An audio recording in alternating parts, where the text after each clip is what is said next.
제가 글을 읽다가 어느 목사님의 글을 읽었는데 너무 감동이 되어서 여러분에게 소개를 해주고 합니다.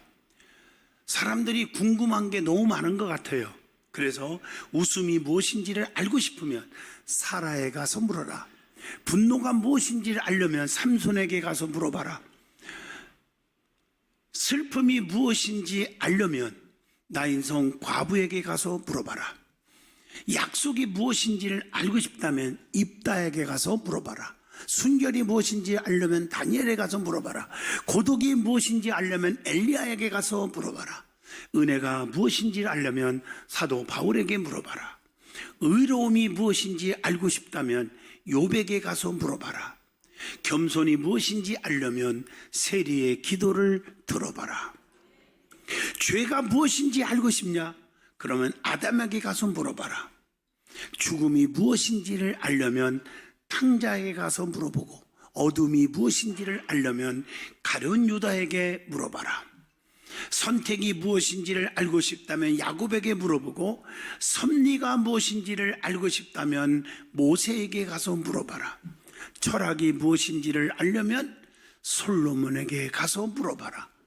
생수가 무엇인지를 알려면 사마리아 여인에게 가서 물어봐라. 감사가 무엇인지 알려면 막달라 마리아한테 가서 물어봐라. 사명이 무엇인지를 알려면 동정녀 마리아에게 가서 물어봐라. 빛이 무엇인지를 알려면 소경 바디메오에게 가서 물어봐라. 영생이 무엇인지를 알고 싶니? 그러면 니고데모에게 가서 물어봐라. 사랑이 무엇이냐고 물어본다면, 또 그것이 무엇인지를 알고 싶다면 눈물의 씨앗이라고 말하지 말고 골고다 언덕에 올라가 봐라. 감동이 되지 않겠어요? 성경을 많이 읽은 사람은 제가 지금 여러분에게 소개할 때 마음속에 뜨거움이 올 거예요. 제가 설명을 다 못해서 그렇지. 세상에서 사람에게 쓰임받는 것도 너무 중요합니다. 그러나 하나님께 쓰임받는 것은 10,000배 더 중요합니다. 그래서 영혼이 잘 되면 범사도 잘 되고 강건의 축복이 오기 때문입니다. 은혜가 우선입니다. 하나님께 쓰임받는 사람은 축복받은 사람이라고 분명히 말할 수 있습니다. 왜냐하면 그분은 전능하시다, 전지하시다, 무소부재하시다, 생사화복을 주관하시는 분이란 말이에요. 그렇기 때문에 그분이 나를 써준다고 맘만 먹으면, 세상 말로 말하면 대박이 터지는 것. 약한 자는 강하게, 눈먼 자는 보고, 걷지 못하는 자는 걸어가게, 미련한 자는 지혜를, 무식한 자는 유식하게, 병든 자는 건강하고, 죽을 자는 살리고, 문제를 해결해 주시고, 가난한 자는 부자 만들고, 실패자는 성공시키고, 불가능은 가능케 하시고, 무에서 유를 만드시는 그런 하나님이신 줄로 믿습니다. 그렇기 때문에 하나님께 쓰임받는 사람이 꼭 되시기를 진심으로 축복합니다. 그러면 하나님은 어떤 사람을 쓰는지 오늘 말씀을 통해서 여러분에게 설명을 하고자 합니다. 크게는 4가지로 설명을 하려고 합니다. 첫 번째는 하나님을 기쁘시게 하는 자를 쓰신다. 여러분, 믿음 있는 사람 하나님이 좋아하고 쓰잖아요. 그래서 히브리서 11장 6절, 믿음이 없이는 하나님을 기쁘시게 하지 못한다. 세상에서도요, 사람을 기쁘게 해도 간과 쓸개를 다 빼주고 싶다고 그러잖아요. 전능하신 하나님을 기쁘시게 하는 게 믿음이에요. 그래서 하나님 마음을 기쁘게 해야 되는데, 성경에 보면 하나님을 기쁘게 한 사람들이 너무 많이 나와. 그래서 세상 말로 말하면 대박이 다 터졌어요. 그 중에 한 분이 빼놓을 수 없는 분이 있어요. 누굴까? 예수 그리스도이십니다. 예수님은 세례를 받을 때 그렇기 때문에 하늘에서 큰 음성이 들려옵니다. 마태복음 3장 17절, 이는 내 사랑하는 아들이요 내 기뻐하는 자랑, 낭낭낭낭, 이렇게 음성을 들었다는 말이에요. 예수님은 죽기까지 복종하셨는데 그것이 곧 십자가의 죽으심이라고 빌립보 2장 8절에 말씀했어요. 어찌 하나님이 기쁘지 않겠어요? 하나님은 여러분 살아계신 분이에요. 근데 예수님은 하나님이십니다. 그렇지만 사람의 모양으로 나타나셨고 제자들의 발을 손수시켜 주신 온유와 겸손하신 분이었습니다. 마태복음 11장 29절입니다. 또 하나님을 기쁘시게 한 자는 또 있어요. 여러 명 있지만 다윗을 빼놓을 수가 없어요. 다윗은 하나님 마음에 꼭 드는 합한 자였음을 사도행전 13장 22절에 말씀했어요. 그래서 내 뜻을 다 이루시라 하시더니 이렇게 말씀하고 있어요. 하나님을 기쁘시게 하니까 하나님의 뜻을 이루게 하는 거예요. 하나님은 다윗처럼 마음에 꼭 드는 마음에 합한 그런 사람을 지도자로 축복받는 사람으로 만드신다는 걸 사무엘상 13장 14절을 통해서 알게 합니다. 그리고 다윗은 어떤 사람이었기에 하나님을 기쁘시게 했을까? 잘못했을 때 인간은 실수가 있을 수 있어요. 그러나 그 책망을 주의 종이 했을 때 책망을 받을 수 있는, 충고를 들을 수 있는 겸손한 자였어요. 사무엘하 12장 13절 이름도 없는 주의 종 목회자의 오늘날로 말하면 다윗에게 나단 선지자가 책망했을 때 침상을 적시고 잘못했다고 회개할 줄 알았다는 거예요. 그게 사무엘하 12장 16절로 17절. 오늘날 교회 안에서도 좀 그런 자들이 필요하지 않겠어요? 잘못했는데도 목회자가 충고를 못해요. 왜? 교회가 시끄러워질까봐, 선한 성도, 착한 성도들이 시험 들까봐. 이걸 하셔야 돼요. 그러므로 예수님처럼 온유하고 겸손해야 하나님이 기뻐 쓰시는 것이고, 다윗처럼 하나님 마음에 합하고 책망도 받을 줄 아는 자가 하나님 앞에 쓰임받고 하나님을 기쁘시게 하는 자인 줄로 믿습니다. 성도들도 마찬가지입니다. 하나님이 기뻐 쓰시는 사람이 되셔야 됩니다. 두 번째, 하나님은 누구를 쓸까? 겸손한 자를 쓰신다고 야고보서 4장 6절에 말씀합니다. 그러면 하나님은 어떤 자를 쓰신다? 겸손한 자. 어떤 자가 겸손한 자입니까? 이렇게 질문하면 몇 가지 설명합니다. 첫째, 자기의 부족함을 아는 자가 겸손한 자입니다. 에레미야 1장 6절 보면 주 여호와여 보소서 나는 아이라 말할 줄도 알지도 못합니다. 이렇게 고백한 자가 누굽니까? 에레미야 선지자입니다. 자신을 아이라고 겸손하게 고백했어요. 나 똑똑해요, 잘났어요, 그렇게 말하지 않았습니다. 두 번째, 자기를 낮추는 자가 겸손한 자입니다. 가졌어도 안 가진 척, 배웠어도 모르는 척, 이런 자가 돼야 돼. 야고보서 4장 10절입니다. 주 앞에서 낮추라. 그리하면 주께서 너희를 높이시리라. 세 번째, 감사할 줄 아는 자가 겸손한 자입니다. 시편 50편 23절에 말씀했어요. 그런 자를 하나님이 옳다고 인정하고 내가 하나님의 구원을 보이리라, 이렇게 말씀하고 계십니다. 네 번째로, 협력할 줄 아는 자가 겸손한 자다. 독불 장군이 아니라 남을 협력할 줄 알고 어려운 자들에게 힘이 되어주고, 갈라디아서 6장 2절 너희가 짐을 서로 지라 그리하여 그리스도의 법을 성취하라, 이렇게 말씀했어요. 그 다음에 겸손한 믿음을 가져야 된다는 거예요. 겸손한 믿음은 뭘까? 마땅히 생각할 그 이상의 생각을 품지 말으라고 로마서 12장 3절에 말씀합니다.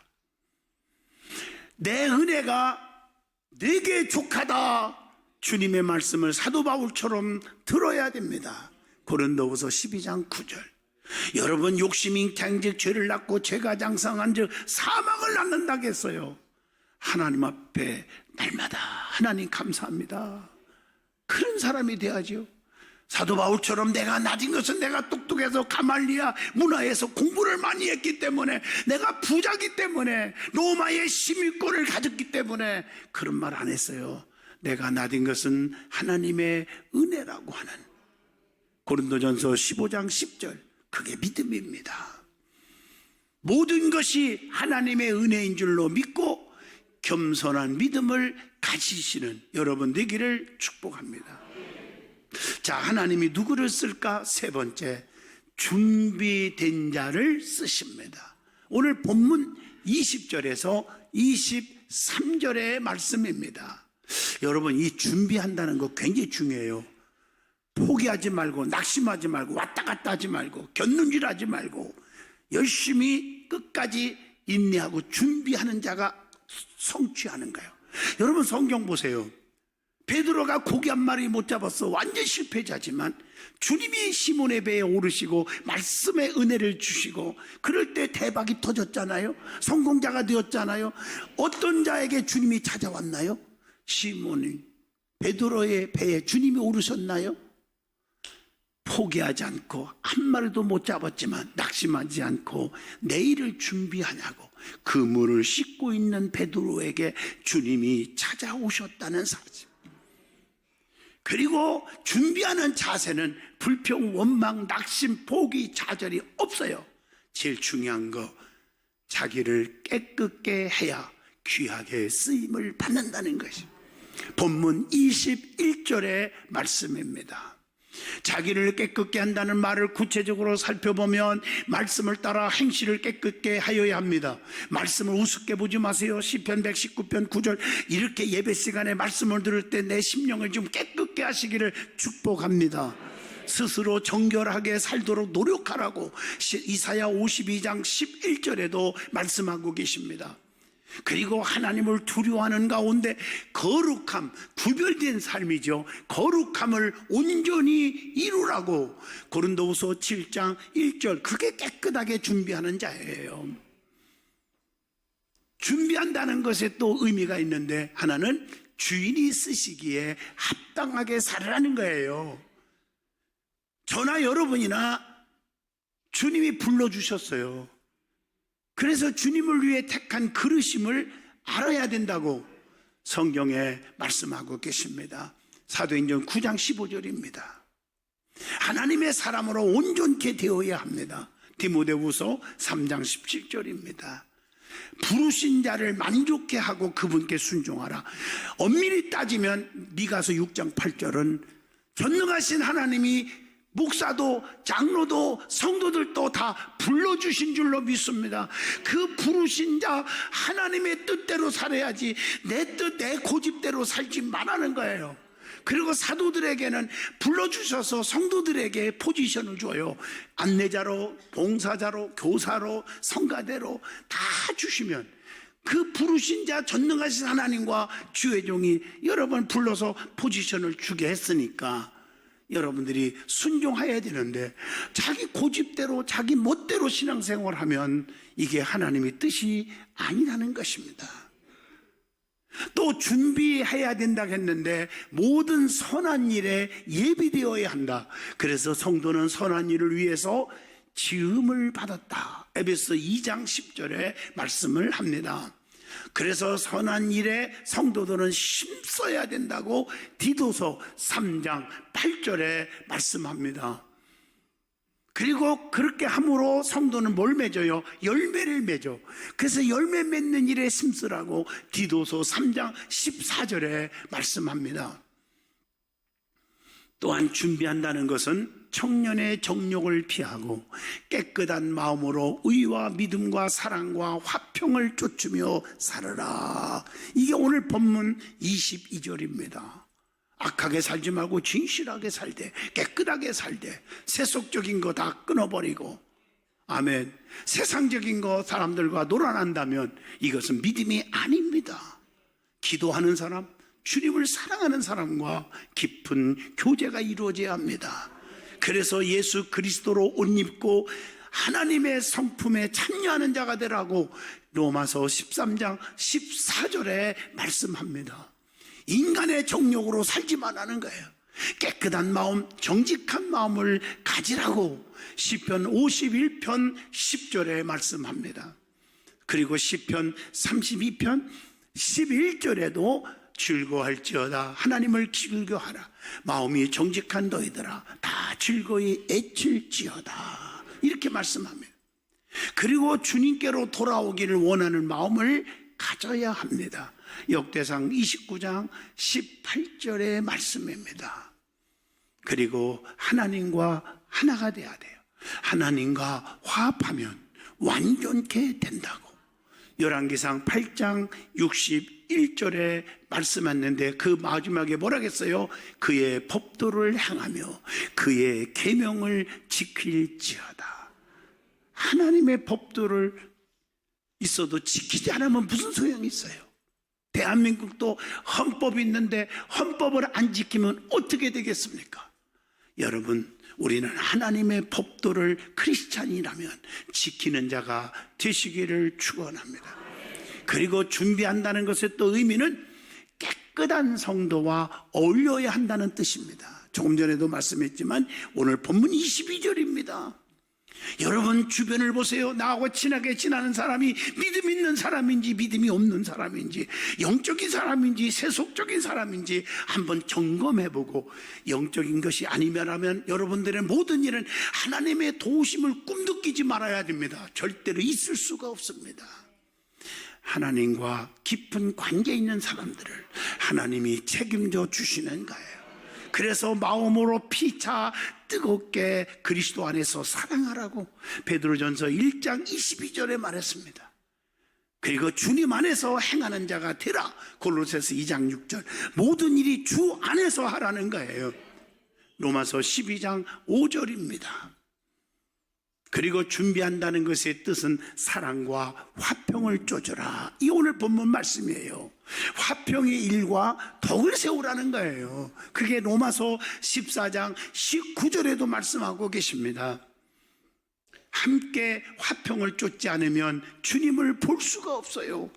히브리서 12장 14절입니다. 성도는 그리고 서로 분쟁이 없어야 돼요. 또 준비한다는 말에 오늘 본문의 마지막 쭉 읽어보면 변론은 다툼을 일으키기 때문에 변론을 버려야 한다. 여러분 싸움하는데 그게 좋은 게 있어요? 싸움이 없어야죠. 분쟁이 있어서는 안 되잖아요. 그래서 변론과 언쟁하면 투기와 분쟁이 일어난다. 네가 잘했니 내가 잘했니 서로가 재보고 언쟁을 하지 말라는 거예요. 디모데전서 6장 4절입니다. 그래서 우리는 육신에 속한 자는 뭐가 일어난다? 시기와 질투, 분쟁이 일어난다. 고린도전서 3장 3절에 말씀을 하고 계십니다. 그래서 빌립보 2장 14절에 보면 모든 일을 원망과 시비가 없이 하라 이렇게 말했어요. 마지막으로 하나님은 어떤 사람을 쓸까? 네 번째, 하나님은 온전한 자를 쓰신다. 그게 오늘 본문 20절에서 21절입니다. 뭐가 온전해야 되느냐? 세 가지만 얘기할게요. 첫째, 예배가 온전해야 된다. 그래서 요한복음 4장 24절, 하나님은 영이시니 예배하는 자가 영과 진리로 예배할지니라. 두 번째, 언행심사가 온전하라. 그게 요한 1서 3장 18절입니다. 말과 혀로만 사랑하지 말고 행함과 진실함으로 하자. 사랑합니다. 누가 입술로 못합니까? 입이 꼬매지 않는 상, 입을 본드로 붙이지 않는 한, 입을 호짓개트로 찍지 않는 한 다 할 수 있어요. 그런데 진짜 사랑을 하고 있습니까? 라고 질문하면 가슴이 아프잖아요. 온전해야 돼요. 언행심사가 온전해야 돼요.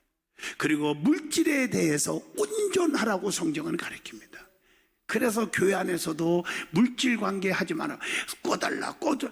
이거 하지 마세요. 그냥 없으면 그냥 사업 문 닫으세요. 끝도 없습니다. 도움을 받으려고 그러면요. 말라기 3장 10절에 말합니다. 만군의 여호와가 이르노라. 너희의 온전한 11조를 창고에 들여서 나의 집에 양식이 있게 하고 그것으로 나를 시험해봐라. 내가 하늘 문을 열고 너희에게 복을 쌓을 것이 없도록 붙지 아니하나 보라. 오늘 이단들, 사이비 집단들, 영적인 게 전혀 없는 사람들은요, 왜 11조 하느냐 그러지만 저는 어릴 때부터 갓난아기 때부터 저는 11조 생활에서 축복을 받은 사람이에요. 나는 성경에 하라고 했기 때문에 하라는 거예요. 그래서 받는 자보다 주는 자가 복이 있고 물질에 온전하지 못하면 저주가 온다고 성경에 분명히 말했어. 한번 얘기해 볼게요. 창세기 3장 14절로 19절 보면 아담과 하와는 먹어서는 안 되는 선악과에 손을 댔다가 저주를 받았어. 하나님이 손대지 말라는 거. 여호수아 7장 21절로 26절 아간은 시날산 에토와 은과 금을 탐내가지고 감춰놨다가 저주가 임했다고 그랬어. 그러므로 성도들은 물질관념이 깨끗하고 하나님 앞에 깨끗한 자가 되기를 축복합니다. 성도는 또한 신앙관이 온전해야 돼. 마태복음 5장 48절입니다. 말씀 중심, 교회 중심, 하나님 중심, 주의 종 중심으로 하나가 되어야 그게 바른 신앙인 줄로 믿습니다. 말씀을 믿습니다 하면서 교회 주의 종에게 거부감을 갖는다. 항상 교회 안에서 불협화음을 가지려고 생각하는 사람은 아예 신앙생활을 안 하는 게 낫지 않겠습니까? 모세가요 40년을 쓰임받기 위해서요, 모세가 40년을 쓰임받기 위해서 40년 궁중생활, 40년 양치기, 80년 준비했어요. 사랑하는 성도 여러분, 단 하루를 쓰임받기 위해서 우리는 준비하다가 그 하루가 멸류관이 번쩍 빛나고 여러분의 자자손손이 축복을 받는 길이 열린다는 얘기예요. 저는 그 얘기를 그렇게 받아들이고 싶어요. 록펠러는 사람 얘기 좀 하고 마치려고 합니다. 록펠러는요 가난한 자였어요. 부모가 아무것도 물려준 게 없어요. 그렇지만 신앙의 유산은 준 거예요. 십계명을 줬는데 록펠러야 죽기 전에 유언합니다. 내가 여러분 10가지 7것만 드릴게요. 첫째, 하나님을 친아버지로 섬겨라. 두 번째, 하나님 목사님을 하나님 다음으로 존귀여겨라. 세 번째, 아무도 원수만 만들지 마라. 네 번째, 예배 시간에 항상 제 앞자리에 앉아라. 다섯 번째, 오른쪽 주머니는 항상 11조 주머니가 되거라. 아무리 어려워도 하나님 거 건들지 마라. 여섯 번째, 주일 예배는 꼭 본교회에서 드려라. 일곱 번째, 아침에 목표를 세우고 기도하라. 여덟 번째, 남을 도울 수 있다면 힘껏 도우라. 아홉 번째, 아침에는 하나님 말씀을 꼭 읽어라. 열 번째, 잠자리에 들기 전에 하루를 반성하고 기도하라. 설명이 필요 없습니다. 그런 결과 어떻게 됐습니까? 그 가난한 자가, 과정은 내가 시간 없어 설명을 못하지만 록펠러는 33세에 백만장자가 됩니다. 43세에 미국의 최고의 부자가 됩니다. 53살에 세계에서 최고의 부자가 됩니다. 그런데요 53살 때 알로피셔, 나도 처음 들은 이름이에요. 알로피셔라는 병을 앓게 됩니다. 이게 일종의 암 같은 병입니다. 의사가 살지 못한다고 했어요. 1년도 못 산다고 사형 선고를 내립니다. 돈이 어마어마하게 가졌고 명예와 권세를 짊어졌지만 1년 안에 죽는다는 거예요. 그런 하나님 앞에 무릎 꿇고 기도합니다. 회개합니다. 하나님 뜻대로 산다고 했지만 잘못한 거 있습니다. 용서해 주세요. 그리고 하나님, 내가 얼마 살지 죽을지 그거 모르지만 사는 날 동안 하나님의 일을 좀 더 멋있게 더 많이 하다가 나 불러주세요. 이렇게 기도를 했더니 세상에 안 죽어요. 안 죽었네. 몇 살? 세상에 55세를 못 넘긴다고 했는데 98세. 한국 나이로 99살. 그 당시는 엄청난 거예요. 그 살다가 하나님의 부름을 받았는데 지금도 록펠러 센터에 가보면, 맨하탄에 가보면 어마어마한 빌딩의 숲이, 제가 돈을 환산할 수가 없어요. 우리나라 돈을 뭐냐면 수천 조, 그 위에 또 조, 나 몰라. 그 위에는 그런 거부가 되었는데, 그가 없지만 그의 록펠러 재단에는 많은 돕는 재단이에요. 그 재단에는요 얼마나 수입이 들어오면 11조가 얼마나 정확히 들여서 축복받은 간증이 있기 때문에 지금도 43명인가가 정식 사원, 11조만 계수하는 사원, 출근하면 마지막까지 그것만 정확히 계수하는 사원이 43명이나 있다는 사실을 기억하시기를 바랍니다. 쓰임 받는 성도가 되세요.